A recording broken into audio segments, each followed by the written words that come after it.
ಮಾನ್ಯ ಸಭಾಧ್ಯಕ್ಷರೇ,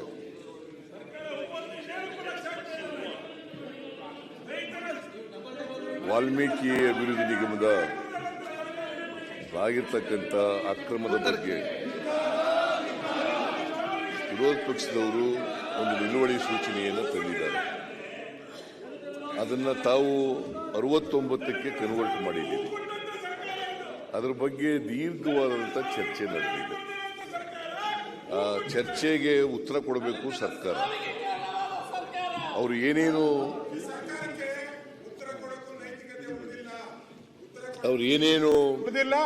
ಸರ್ಕಾರ ಪ್ರಸ್ತಾಪ ಮಾಡಿದ್ದಾರೆ, ಬ್ರಹ್ಮಾಂಡ ಭ್ರಷ್ಟಾಚಾರ ಮಾಡಿ ಏನೇನು ಆರೋಪಗಳು ಸರ್ಕಾರ ಇದಕ್ಕೆ ಯಾವುದೇ ನೈತಿಕತೆಯನ್ನು ಉಳಿಸಿಕೊಂಡಿಲ್ಲ. ಸರ್ಕಾರ ರಾಜೀನಾಮೆ ಕೊಡಬೇಕು ಅಂತಾನೆ ಆಗ್ರಹ ನಮ್ದು. ಅವರು ಇದನ್ನ ಸುಮ್ಮನೆ ನಾನು ಉತ್ತರ ಕೊಟ್ಟರೆ ಉಪಯೋಗನೇ ಇಲ್ಲ. ಅವರ ಒತ್ತಿನ ನಂತರ FIR ಅಲ್ಲಿ ಅವರ ಹೆಸರೇ ತೆಗೆದುಬಿಟ್ಟಿದ್ದಾರೆ. FIR ಅಲ್ಲಿ ಅವರ ಹೆಸರೇ ಅಲ್ಲಿ ನಾಗೇಂದ್ರ ಇಲ್ಲ, ಅವ್ರದ್ದು ಹೆಸರೇ ಇಲ್ಲ. ಅವ್ರ ಮೇಲೆ FIR ಹಾಕಿಲ್ಲ. ಬೋಗಸ್ ಆಗಿ ಈ ಹಗರಣವನ್ನು ಮುಚ್ಚಾಕುವಂತದ ಏನಾಗುತ್ತೆ ಮಾಡ್ತಾ ಇದೆ.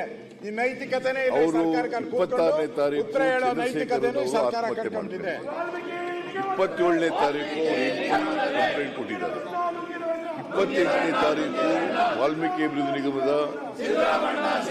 ಅವರು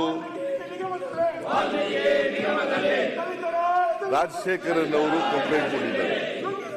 3/6/2024 ಮಹೇಶ ಅಂತಕ್ಕಂಥವರು ಬ್ಯಾಂಕಿನ ಅಧಿಕಾರಿ ಅವರು ಕಂಪ್ಲೇಂಟ್ ಕೊಟ್ಟಿದ್ದಾರೆ. ಈಗ 3 ಕಂಪ್ಲೇಂಟ್ಗಳಿದ್ದಾವೆ. ಒಂದು ಕಂಪ್ಲೇಂಟ್ ಅನ್ನ CBI ನೋಡ್ತಾ ಇದ್ದಾರೆ. 3/6/2024 ಕೊಟ್ಟಿರ್ತಕ್ಕಂಥದ್ದನ್ನ ಆಮೇಲೆ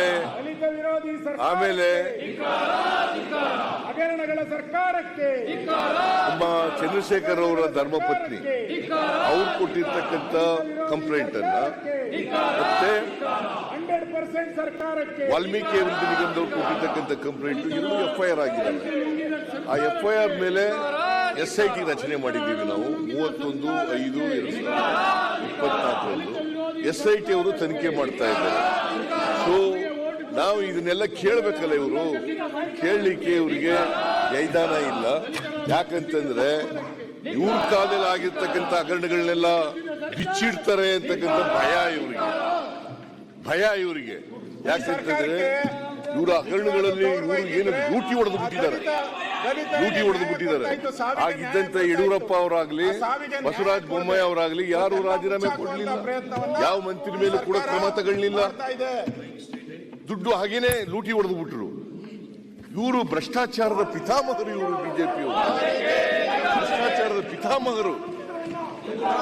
ಇವರು ನಮಗೆ ಪಾಠ ಹೇಳ್ಕೊಡ್ಲಿಕ್ಕೆ ಬಂದಿದ್ದಾರೆ. ಯಾಕೆಂತಂದ್ರೆ ಇವ್ರ ಕಾಲದ ಎಲ್ಲಾ ಭ್ರಷ್ಟಾಚಾರ ಗೊತ್ತಾಗ್ಬಿಡ್ತದೆ. ನಾನು ಅವೆಲ್ಲನೂ ಕೂಡ ಬಿಚ್ಚಿಡ್ತೇನೆ, ಅವೆಲ್ಲನೂ ಕೂಡ ಇಲ್ಲಿ ಹೇಳ್ಬಿಡ್ತೇನೆ. ಅದಕ್ಕೋಸ್ಕರ ಉತ್ತರ ಕೇಳಬಾರ್ದು, ಮುಖ್ಯಮಂತ್ರಿಗಳ ಉತ್ತರ ಕೇಳಬಾರ್ದು. ನಾನು ಮಾನ್ಯ ಅಧ್ಯಕ್ಷರೇ, ಇದು ಮೊದಲನೇ ಸಾರಿ ಹಣಕಾಸಿನ ಮಂತ್ರಿ ಆಗಿಲ್ಲ, ಈ ರಾಜ್ಯದ ಹಣಕಾಸಿನ ಮಂತ್ರಿ ಆಗಿಲ್ಲ. 15 ಬಜೆಟ್ಗಳನ್ನು ಮಂಡಿಸಿದ್ದೀನಿ. 14 ವರ್ಷಗಳ ಕಾಲ ಹಣಕಾಸಿನ ಮಂತ್ರಿಯಾಗಿ ಈ ರಾಜ್ಯದ ಹಣಕಾಸನ್ನು ನಿಭಾಯಿಸಿದ್ದೀನಿ. ಯಾವಾಗಲೂ ಕೂಡ ಇಷ್ಟೊಂದು ಕೆಟ್ಟ ರೀತಿಯಲ್ಲಿ ವಿರೋಧ ಪಕ್ಷದವರು ನಡ್ಕೊಂಡಿರಲಿಲ್ಲ.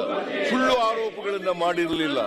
ಇವತ್ತು ಪ್ರಚಾರಕ್ಕೋಸ್ಕರ, ರಾಜಕೀಯಕ್ಕೋಸ್ಕರ ಇವರ ಕೇಂದ್ರದಿಂದ ಇವ್ರಿಗೆ ಏನು ಇನ್ಸ್ಟ್ರಕ್ಷನ್ ಇದೆ, RSS ಇಂದ ಏನು ಇನ್ಸ್ಟ್ರಕ್ಷನ್ ಇದೆ, ಕೇಂದ್ರ ಸರ್ಕಾರದಿಂದ ಏನು ಇನ್ಸ್ಟ್ರಕ್ಷನ್ ಇದೆ, ಇವರ ಪಕ್ಷದಿಂದ ಏನು ಇನ್ಸ್ಟ್ರಕ್ಷನ್ ಇದೆ, ಅದಕ್ಕೋಸ್ಕರವಾಗಿ ಪ್ರಚಾರಕ್ಕೋಸ್ಕರ ಮಾಡ್ತಾ ಇದ್ದಾರೆ. ಅವರು ಕೇಳಬೇಕಾಗಿತ್ತು, ಉತ್ತರ ಕೇಳಬೇಕಾಗಿತ್ತು. ಕೇಳಿ ಆಮೇಲೆ ಇವರಿಗೆ ಕ್ಲಾರಿಫಿಕೇಶನ್ ಕೇಳಲಿಕ್ಕೆ ನೀವು ಅವಕಾಶ ಮಾಡಿಕೊಡ್ತಿದ್ದೀರಿ. ಕ್ಲಾರಿಫಿಕೇಶನ್ ಕೇಳಿ ಇವ್ರಿಗೆ ಬೇಕಾದದನ್ನ ಪಡ್ಕೊಳ್ಳಿಕ್ಕೆ ಸಾಧ್ಯ ಇರ್ತಿತ್ತು. ಆದ್ರೆ ಇವರು ಬಂದಿರ್ತಕ್ಕಂಥ ದುರುದ್ದೇಶದಿಂದ ಬಂದಿದ್ದಾರೆ. ಉತ್ತರ ಕೇಳಬಾರ್ದು.